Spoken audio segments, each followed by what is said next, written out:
ಸಿಂಹರಾಶಿ ನೌಕರಿಗೆ ಸಂಬಂಧಪಟ್ಟ ಹಾಗೆ ದೂರ ದೂರಿನಿಂದ ವಿದೇಶದಿಂದ ಒಳ್ಳೆಯ ವಾರ್ತೆಯನ್ನು ಕೇಳ್ತೀರಿ, ಸಂತೋಷವಾಗುವಂತಹದ್ದು.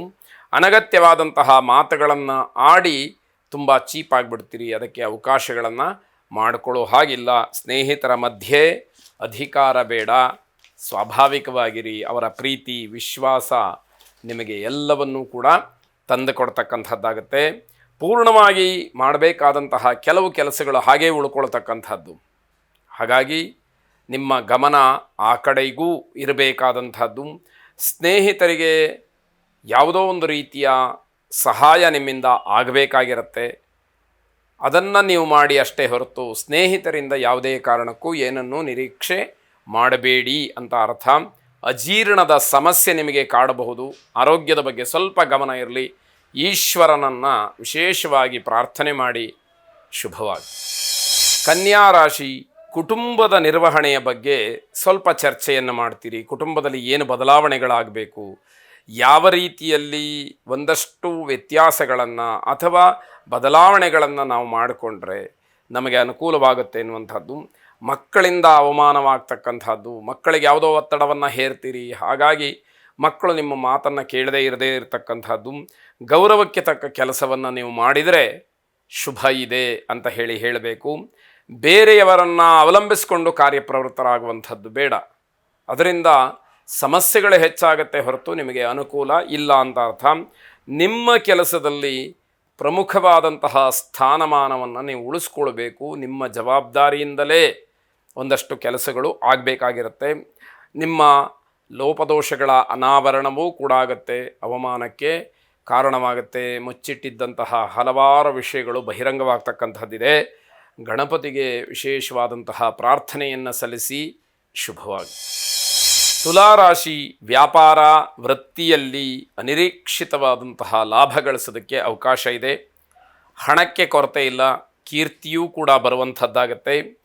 ವಿದ್ಯಾರ್ಥಿಗಳಿಗೆ ಅನುಕೂಲ ಇದೆ, ಆಲಸ್ಯವನ್ನು ಮಾಡಬೇಡಿ. ಪ್ರಯತ್ನಪೂರ್ವಕವಾಗಿ ಒಳ್ಳೆಯ ಚಟುವಟಿಕೆಯಿಂದ ಓದಿ ನಿಮಗೆ ಶುಭ ಫಲಕ್ಕೆ ಅವಕಾಶಗಳಾಗತ್ತೆ. ಸಾಧುಗಳ ಧಾರ್ಮಿಕ ಮುಖಂಡರ ಭೇಟಿಗೆ ಅವಕಾಶಗಳಿದೆ, ಅವರ ಜೊತೆಯಲ್ಲಿ ಮಾತುಕತೆ ಆಡೋದಕ್ಕೆ ಅವಕಾಶಗಳಾಗತ್ತೆ. ಅವರ ಮಾರ್ಗದರ್ಶನವನ್ನು ಪಡ್ಕೊಳ್ಳಿ. ನಿಮ್ಮ ಸಮಸ್ಯೆಗಳು ಏನೇ ಇದ್ದರೂ ಕೂಡ ಅಲ್ಲಿ ಪ್ರಶ್ನೆ ಮಾಡಿ ಪರಿಹಾರವನ್ನು ತಿಳ್ಕೊಳ್ಳಿ.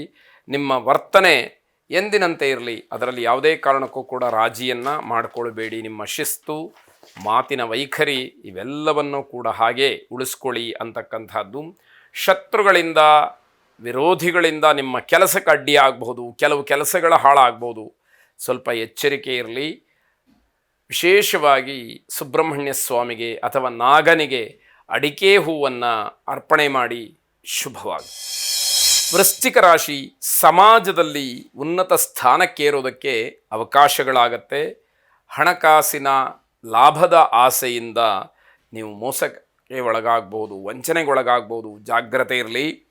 ಬೇರೆಯವರ ಸಂಪರ್ಕದಿಂದ ಮನೆಯಲ್ಲಿ ಒಂದು ರೀತಿಯ ಬೇಸರ, ಅರ್ಥಾತ್ ಯಾರು ನಿಮ್ಮ ಮನೆಗೆ ಹಿತರಲ್ಲವೋ ಅಂಥವರ ಜೊತೆಯಲ್ಲಿ ನಿಮ್ಮ ಸಂಪರ್ಕ ಆಗಬಹುದು, ಅವರು ಮನೆಗೆ ಬರಬಹುದು, ಅದು ಬೇರೆಯವರಿಗೆ ಕಿರಿಕಿರಿ ಆಗ್ಬೋದು. ಹೀಗೆಲ್ಲ ಒಂದು ರೀತಿಯಲ್ಲಿ ಮಾನಸಿಕವಾದಂತಹ ಬೇಸರಕ್ಕೆ ಕಾರಣವಾಗ್ತಕ್ಕಂಥದ್ದು.